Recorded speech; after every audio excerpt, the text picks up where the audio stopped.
내가 5분 뒤에 죽게 되리라고 생각했던 사람 아무도 없을 거예요. 어느 날 갑자기 오기 때문에 절실하게 안다면은 죽음에 대해 생각하지 않을 수가 없는 거죠. 우리가 수명이 돼서 육신을 정말 벗어날 때, 죽을 때가 되면은 어떤 꿈을 많이 꿨냐 하면은 죽은 조상들 앞에서 강의하는 꿈을 많이 꿨다고 그래요. 의식이 명료한 상태에서 한다는 거죠. 예를 들어 이런 거죠.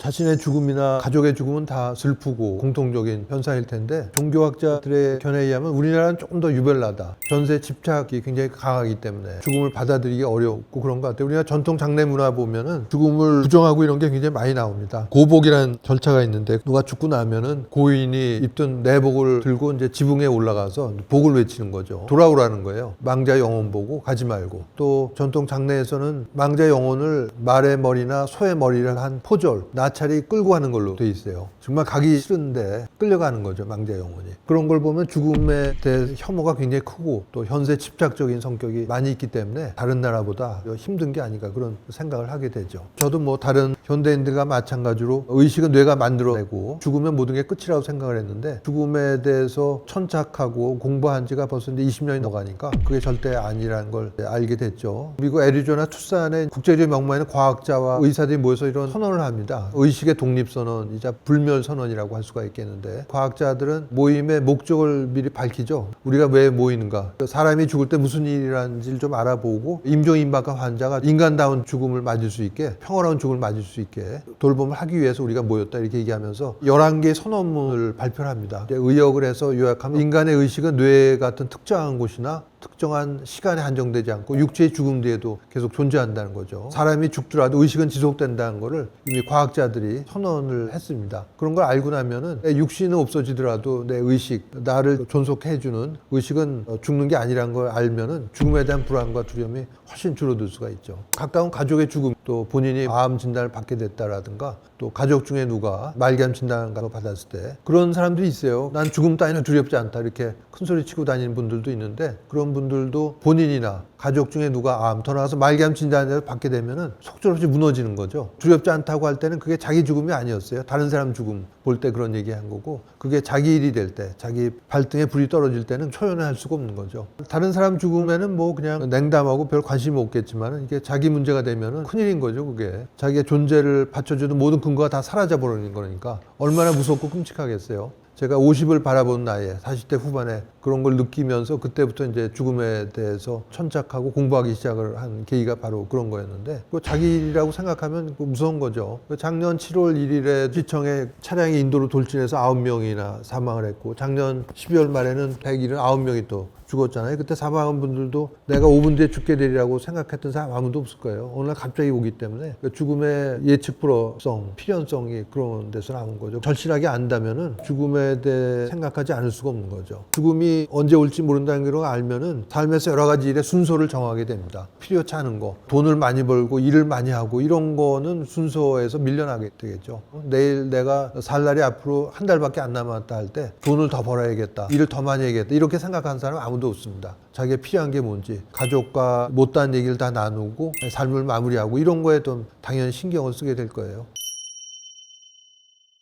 분석 심리학의 창시자인 그 칼 구스타프 융, 스위스의 정신과 의사죠. 어떤 꿈을 많이 꿨냐 하면은 죽은 조상들 앞에서 강의하는 꿈을 많이 꿨다고 그래요. 사후세계 저 편에서도 이승에서의 삶을 마치고 돌아오는 사람들의 경험에 관심이 많다, 그런 얘기를 했는데, 칼 구스타프 융의 수제자 중에 폰 프란시 여사가 있습니다. 이분은 죽음은 사라지는 게 아니고 뭔가 알 수 없는 세계로 가는 것이다, 이런 말을 남겼는데, 죽어가는 사람의 꿈을 집중적으로 분석을 해서 그런 결론을 내린 거죠. 뭔가 알 수 없는 세계로 가는 것이다 라고 하는 게 이제 공통적인 꿈의 분석 결과라는 거죠. 삶의 종말 체험이 데스베드 비전이라고 얘기하는데, 그건 뭐냐면 말기암이나 여러 가지 질환으로 임종임박한 환자가 눈을 감기 전에 먼저 세상 떠난 지인이나 가족, 친구들의 마중을 받는 그런 거를 얘기를 합니다. 그걸 연구한 분이 정신과 피터 패닉 박사인데요. 간질, 요즘에 뇌전증이라고도 부르는데 그쪽에 연구도 굉장히 많이 했는데, 스코틀랜드에서의 체험을 수집을 해서 10여 년 전에 죽음의 기술이라는 제목으로 책을 펴낸 바가 있습니다. 우리나라에도 번역돼서 나왔는데, 약물의 영향으로 정신이 혼미하거나 헷갈린 상태에서 하는 게 아니라 아주 의식이 명료한 상태에서 한다는 거죠. 예를 들어 이런 거죠. 임종기에 들어선 환자, 죽을 때 된 환자가 오래전에 죽은 누구가 병실 문 앞에 와 있다라든가, 죽은 친지가 병실 의자에 앉아 있다, 이런 얘기를 한다는 거죠. 헛것을 보는 쏘는 게 아니라 아주 맑고 명료한 상태에서 의식을 한다는 겁니다. 현대인들의 생활 패턴을 바꾼 분이 스티브 잡스인데 췌장암을 오래 앓았어요. 그러다가 2011년에 세상을 떠났는데 그 떠나기 전에 상황이 전개 잘 나와 있는데 병상에 누운 채 죽기 얼마 전에 아내하고 자녀들을 오랫동안 바라보는데 그들 어깨 너머로 아무도 없는 허공을 오랫동안 바라본 거예요. 그러면서 한 말이 오와우라는 감탄사 세 마디를 하고 눈을 감았는데 뭘 봤는지는 아무도 모르죠. 그러나 우리가 어렵지 않게 추측할 수 있는 게 스티브 잡스가 눈을 감기 전에 저쪽 세상을 봤거나 먼저 세상 떠난 가족이나 친척 데리러 온 거죠. 만중을 하러. 그걸 봤다는 걸 얘기할 수가 있습니다. 그런 게 굉장히 동양서양 가리지 않고 공통적으로 너무나 많은 현상이 일어나기 때문에 그걸 우리가 알아둘 필요가 있습니다. 그런 걸 모르면 정신 차리라고 하고 면박두죽으로 올 수가 있는데 그게 아니고 그런 걸 정확히 알고 있으면은 안내를 해줄 수가 있는 거죠. 근사체험이라고 하는 거는 우발적 사고를 당해서 절체절명의 순간에 도달했을 때 심장이 멎거나 심폐소생술 등으로 일부가 살아나면서 하는 체험이 그런 근사체험인데 근사체험의 요소 중에 하나가 그런 파노라믹 라이프 리뷰 자기의 삶을 다 되돌아보는 겁니다. 몇 분밖에 안 되는 아주 짧은 순간의 상황에서 수십 년간의 삶이 파노라마처럼 펼쳐지면서 전부 되돌아보게 되는데 근데 특이한 건 자기가 살아오면서 가해자라는 남을 피해를 줬을 경우에는 그 피해자 입장이 다 돼본다는 겁니다. 그러니까 평소에 가시도침말을 많이 하고 놀부의 심보로 살면서 그런 순간이 괴로운 순간이 될 수가 있는 거죠. 근사체험만 해도 이제 수천 건 이상 자료가 축적이 돼 있기 때문에 나중에 수명이 다해서 육신을 벗어날 때 그런 체험을 다 하게 되는 거죠. 죽을 때가 되면은 여러 차례 삶을 되돌아보는 회고를 하게 되는데 이번 생뿐만 아니라 이 이전의 생, 수많은 생을 회고를 하게 되고 그걸 분석을 하게 되고 이런 절차를 이제 거치게 되죠. 티베 사자에서 보면은 육신이 붕괴될 때 어떤 천둥 소리 같은 게 들리기도 하고 그런다고 얘기를 하죠. 그 몸이 오히려 가벼워지는 그러니까 근사체험 때 보면 몸에서 빠져나와서 영혼이나 의식체가 자기를 내려다보는 체위이탈 보통 유체이탈이라는 말을 쓰지만은 이제 체위이탈 체험인데 그 경험자들이 얘기하는 거 보면은 편안한 느낌, 온몸에 골절상을 입어서 기부를 하고 있다가 다 나와서 이걸 풀고 가볍게 조깅을 할 때 그런 경쾌한 느낌이나 골초들이 모여있는 선술집에서 실내 담배 연기가 뽀얀데 거기를 박차고 나와서 신선한 공기를 마실 때 상쾌한 느낌. 또 어떤 분은 이제 아주 육중한 잠수복, 노쇠로 만든 그런 잠수복을 입고 바다 밑에서 작업을 하다가 작업이 끝나서 무트로 올라와서 그걸 다 벗었을 때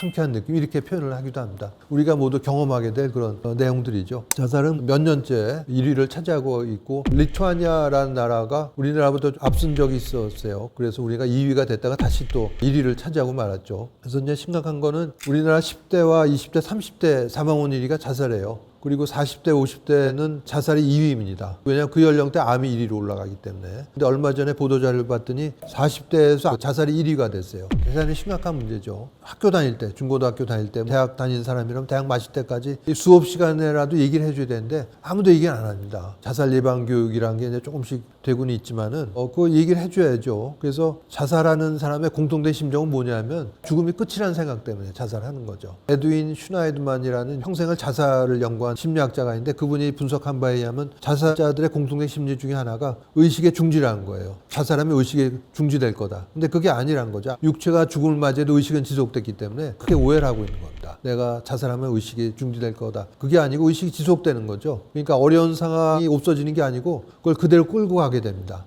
그리고 육체가 있어야 그 어려운 상황을 해결하기 위해서 당사자들과 대화를 하거나 싸움도 해야 될 텐데 해결 도구는 없어져 버리는 단 난감한 상황에 빠진다 이런 걸 얘기를 해줘야만 정말 효과적인 자살 예방이 이루어질 수가 있는 거죠. 가족 중에 누가 자살했다면 사회에서 냉대와 편견이 굉장히 심해요. 저 집안 누가 자살했대 이러고 말을 안 섞으려고 하고 그런 것 때문에 또 2차적인 상처를 받는 거죠. 그러나 이제 미국 같은 경우에는 자살 유가족 걷기 대회라는 게 있어요. 처음 시작할 때는 4,000명으로 시작했다는데 우리 십몇 년 흘러서는 20만 명 넘게 참가를 한다는 거죠. 어떤 남성이 자기 갓난 아기를 안고 왔는데 갓난 아기 이름을 자살한 형의 이름하고 자살한 친구 이름을 갖다가 붙였다는 거예요. 그걸 얘기를 하더라고요. 우리 같으면 상상하기 어려울 텐데 자살한 자녀의 얼굴을 티셔츠에서 입고 나오기도 하고 우리나라 같으면 참 안타까운 게 그런 사회의 냉대와 편견이 심하니까 또 드러내놓지 못합니다. 그래서 교통사고로 갑자기 죽었다라고 이렇게 얘기를 하는데 얘기도 못하고 도움도 못 받고 그럽니다. 그래서 선진국의 경우에는 그걸 드러내놓고 내놓음으로써 이제 치유가 시작이 되고 더 나아가서 이제 다른 사람을 돕는 일을 하게 되죠. 다른 자살 유가족들을. 그렇게 좀 선순환으로 가야 되는데 아직도 사회의 죽음 문화가 척박하기 때문에 자살 유가족에 대한 냉대와 편견이 심하니까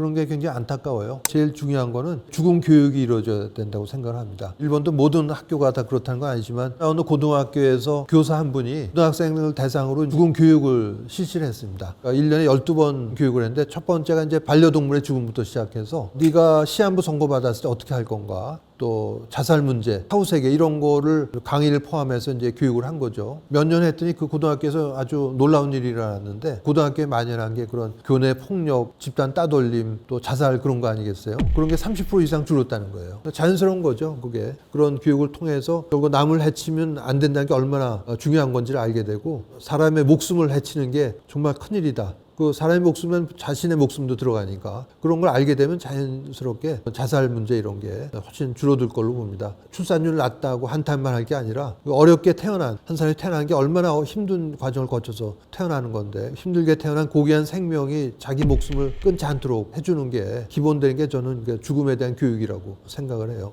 우리는 왜 죽음을 두려워할 필요 없는가라는 책을 낸 적이 있고 이번에 낸 거는 한 3년 전부터 계속 생각을 해오다가 죽음, 삶의 끝에 사는 질문, 주제가 너무 이른 죽음, 남겨진 사람들 이렇게 돼 있는데 책을 쓰게 된 계기는 물론 젊은 사람, 또 중고교생 자살이 심각하기 때문에 쓴 거기도 한데 3년 전에 제가 그런 메일을 받았어요. 전혀 모르는 사람인데 30대 여성이 자기가 지금 자살을 준비하고 있다는 거예요. 사회생활을 하면서 여러 회사에서 퇴사도 하고 좌절감도 겪으면서 자기는 도저히 안 되겠다. 정신과 약물 치료도 받고 있지만은 그래서 지금 SNS 계정도 삭제하고 자살 도구도 구입을 하고 준비하고 있는데 마지막으로 한번 메일을 넣어본 거다. 그런 내용이었어요. 아는 사람이라면 당연히 정신과 폐쇄병동 입원을 하게 될 텐데 전혀 알지도 못하고 메일 하나만 이렇게 왔는데 그래서 정신이 번쩍 나서 제가 4시간 정도 그 회신을 쓰고 제 아내가 또 3시간 고쳐서 7시간 메일을 써가지고 보냈더니 한 하루 이틀인가 연락이 왔는데 자살할 생각을 접었다는 거예요. 그래서 안심을 한 적이 있는데 그 내용이 지금까지 얘기 드린 죽음이 끝이 아니다라는 내용을 얘기한 겁니다. 믿음이라든가 신념을 얘기한 게 아니고 그 과학적인 근거들, 논문 자료 이런 거를 종합을 해서 얘기한 거죠. 죽음이 절대 끝이 아니라는 거를 스스로 알 수 있게 하고 그런 거기 때문에 그냥 단순한 어떤 도덕적 훈계라든가 그런 것만 갖고는 안 되고 알 수 있는 걸 얘기를 해줘야죠. 어느 신학자는 머리로는 납득이 돼야 가슴으로 예배가 가능하다 그런 말을 한 미국의 쉘리 스퐁 성공의 주교도 있는데 그런 거죠. 팩트를 아는 게 중요하다고 봅니다. 내가 죽으면 어떻게 되는가에 대한 공포가 시작이 된 거였거든요. 그때가 제가 20년 동안 내과 의사로서 많은 환자의 임종도 지켜보고 말기암 진단을 내리기도 했고 심폐소생술도 하고 그랬는데 한 번도 제 자신의 죽음이라고 생각을 해본 적이 없는 거예요. 그런데 40대 후반에 50을 바라본 나이에 내가 죽으면 어떻게 되는가라는 문제 부닥치니까 무섭고 두렵기 짝이 없는 거예요. 뭐 아는 게 없으니까. 의과대학과 그 뒤에 과정에서 가르치는 거는 생물학적 죽음만 가르치기 때문에 그래서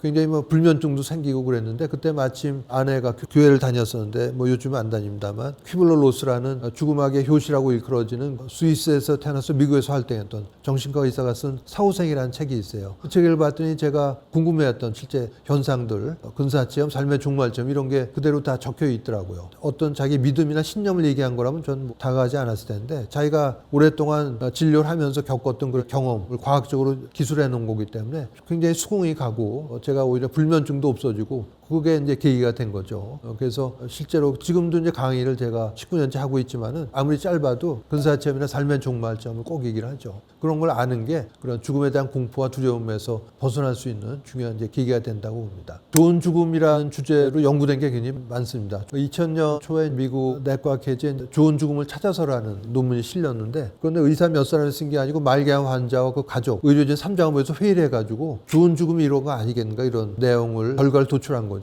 통증을 충분히 가라앉히기 위해서 마약성 진통제도 아끼지 말고 잘 써야겠다. 죽음에 대한 준비를 하고 그 작별 인사를 잘하고 뭐 이런 것들이 나와 있는데 5번째, 6번째가 특이한데 뭐냐면 다른 사람에 대한 기여를 통해서 온전한 인간으로서의 존재감을 느끼는 게 좋은 죽음이다 이렇게 얘기를 한 거죠. 저는 그게 굉장히 중요하다고 봅니다. 외신 같은 데 보면 백혈병을 앓고 있는 어린이가 자기 죽음이 얼마 안 남았는데 백혈병 환자 치료와 연구를 위한 재단을 세운다든가 걷기 대회, 마라톤 대회를 해서 수익금을 본인은 거기에 대한 혜택을 못 받는 거 알면서도 그런 걸 하는 거죠. 타인에 대한 기여를 통해서 본인이 정말 온전한 인간으로서 존재감을 느끼게 되고 그런 게 좋은 죽음으로 가는 길이라고 저는 생각을 합니다. 병 고치는 의사가 죽는 얘기를 하느냐 미친놈 소리도 듣고 뭐 여러 가지 소리를 많이 들었는데 아직도 20년 되도록 그걸 하고 있는 거는 청중들의 긍정적인 반응이 많기 때문에 그런 걸 하는 거죠. 물론 부정적인 반응을 보인 사람도 일부 있긴 하지만 대체적으로는 그런 긍정적인 반응. 서울의 어느 고등학교 오디세이 고교라고 다니던 학교에서 잠시 벗어나서 학교에 와서 1년 동안 자기가 하고 싶은 걸 하는 그런 서울시 교육청에서 지원을 하는데 한 100명 정도 인원이라고 해요. 5군데. 그중에 14명이 저하고 인터뷰를 하겠다고 찾아온 적이 있습니다. 이미 질문을 보내왔는데 어차피 다 죽는데 힘들게 살 이유가 뭔가 그런 걸 좀 얘기를 해달라는 거였어요.